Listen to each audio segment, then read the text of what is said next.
Hey guys, this is Heather from Healthy Vegan Recipes. So today we're making some squash, which I'm pretty excited about. Haven't had squash in a little while. And for those of you who want to make squash a little bit different from your typical squash, we're going to do an Asian flavored glaze on this and add in some other vegetables because I always like to do that. But it would be lovely as just squash as well. For those of you who want to skip over to the recipe, you can get all of the ingredients, amounts, directions, all that good stuff at healthyveganrecipes.net. And what we're going to do now is I will show you exactly how to make this. First big step is to cut up your squash. You can use whatever type you like, butternut, honey nut, kabocha, mine. I'm not exactly sure what it is, but it possibly is a Hubbard squash. It was green, it was round, it looked good. So I'm cooking it. So get the skin off, get the seeds out from the inside, which you can put aside and roast if you like, which is yummy. And then you're going to chop it up into little bits and put it into a pot with a little bit of water. This is going to steam or water saute or whatever you want to call it.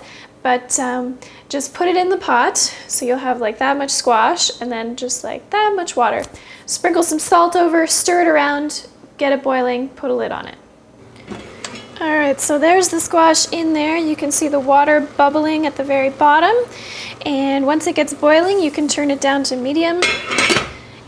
And while it's cooking, you're gonna chop up your other vegetables, which I'm gonna do a sweet onion, some bok choy, and some mushrooms. Just throw in the onion and the mushrooms whenever they're done being chopped. The bok choy will go in at the very end just so it wilts. All right, that's it for cooking the veggies. Easy enough to do. So let us move on to making this glaze. So I am in a kitchen right now that has not one, but two zesters. And you know what that means? There's gotta be some zesting going on. So what we're gonna zest is a clementine, because they come from Asia, and I thought, why not? All right, zest it up. So that's just grating off the very outside of this orange, which isn't going so well because it's kind of bumpy, but do the best you can. I can smell it. It smells awesome. If you don't have a zester, you can just grate this with a very fine grater. Just be sure not to go too far. If you start to see white, it is going to get bitter. So don't go that far. Once you've got as much off there as you can, slice her in half. And then these clementines are ones with many, many seeds. So I'm going to use a strainer and squeeze the juice out of here. Now we're making a glaze, and what that means is it's going to thicken around the vegetables when it gets heated. And what you need for it to glaze properly is some sugars. So we've got some natural sugars with the orange, and I'm also going to add some maple syrup because I'm lucky enough to have some that was made by a friend of mine. If you do not have maple syrup, those of you who don't live in North America, I know it's tricky for you to get maple syrup, tricky and or expensive. And if that's the case, all you need to do is just take some unrefined sugar, dissolve it in some water, and you're good to go. Or you can just stick with the orange.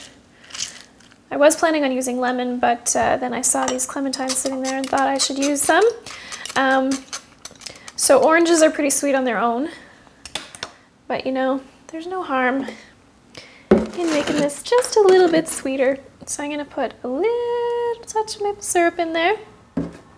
Then I'm going to get some tamari, which is basically just like soy sauce. Lovely flavor and salt that's gonna add to the dish. And then some toasted sesame oil, which has just an irreplaceable flavor. Lovely, rich flavor.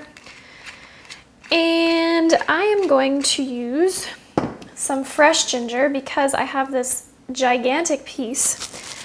So all I'm going to do is chop off a piece, like so, and then I'm going to grate it. What this does is turns the ginger to pulp, and then I'm going to squeeze the juice out of it.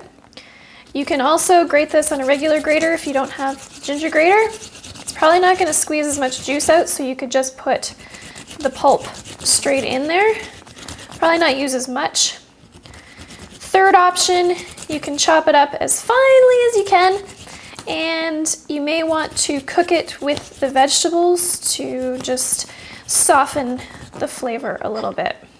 Or if you really like ginger, you can just chop it up and put it right into the dressing. So I'm going to drag all of the pulp that I can get out of the grater and then squeeze it, and you'll see the juice come out at the bottom. Lovely way to get some ginger flavor and nutrients without quite so much of the bite. Speaking of bite, I am going to add some cayenne pepper because I just feel like with the sweetness of the orange and the maple, it needs to be spiced up a little bit. And I'm going to add some ground cumin as well. Not really measuring here, just put in as much as you think. Be pretty cautious with the cayenne because it's very, very spicy. Cumin, not so much. Then you are going to whisk this together.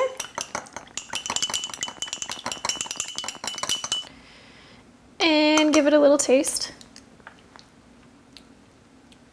Should be tangy, but a little bit sweet. And I like it. You can adjust the flavors, the amounts of different things. If you like things a little bit more vinegary, you could add some brown rice vinegar or apple cider vinegar in there. Instead of or in place of part of the orange juice, or just add it in there. And then you're just going to take this glaze and put it on the vegetables. Remember to get the bok choy or whatever green you're using in for a few minutes just to wilt a little bit. And what's going to happen is as your squash cooks, it'll soften. And as the other vegetables cook, they're going to release some of their juices. So you're going to get a fairly moist but soft dish. And you can use any type of vegetables you like in there. Again, you can use just squash. You don't have to use mushrooms, although if you've never tried mushrooms with squash, try it. It's really, really good. And you can use any type of green, spinach, chard, kale, whatever you like. So yeah, possibilities are endless, and it depends what type of squash you're using as to how the finished product is going to work out. So since I wasn't entirely sure what type of squash I was getting, this hasn't turned out exactly how I envisioned it, but it'll taste good.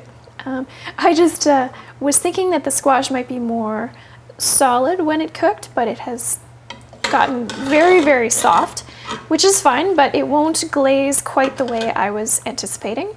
So what you'll do now is just take your glaze and pour it over the dish. You don't need to use all of it. I've got quite a bit here, so I'm not going to. Stir it in, and then in order for it to glaze around the vegetables, you would want to heat it, and that'll cause the sugars to glaze.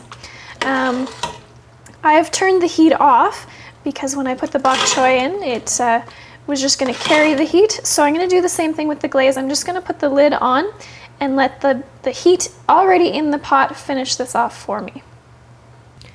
So you can give it a taste. Definitely lives up to my flavor expectations. So to serve this, you can do whatever you like. You can have it as a side. You could serve it over a bed of greens, so lettuce, spinach, chard, more bok choy, whatever you like there. Or you can serve it over some cooked grains like brown rice, quinoa, millet, whatever you have there. Either way, it'll be delicious, I'm sure. So I hope you guys enjoy it. Again, you can find the recipe over at healthyveganrecipes.net. And that's it for me today. I hope you have fun with it and enjoy your holidays, and I will see you guys next time.